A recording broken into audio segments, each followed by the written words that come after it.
ហើយជាសួនប្រវត្តិសាស្ត្រមួយនៅ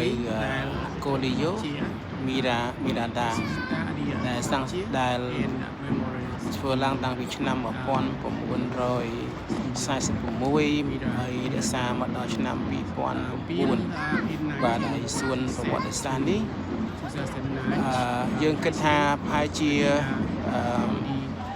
សម្រាប់ហត្ថនាំនៃតំបន់នេះកាលពីសម័យមុននៅក្នុងទីក្រុងFoggia នៃប្រទេសអ៊ីតាលីនេះជាតំបន់មួយដែលប្រវត្តិសាស្ត្រចាស់ខ្ញុំមិនដឹងថាតំបន់នេះគេវិសាទុកពីពេលណាមកទេប៉ុន្តែនៅក្នុងឃើញការសំណេរឃើញមាននិស្សិតថាទីក្រុងFoggiaនេះ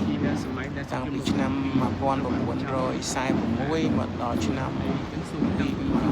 2009ដល់នេះយើងគិតថាច្រើនឆ្នាំមែនទែនទុកជាប្រវត្តិសាស្ត្រហើយគេដាំសួនហើយដីនេះតំបន់នេះទួលនេះជាទួលផ្ទះសម្រាប់អ្នកដឹកនាំនៅសម័យនោះ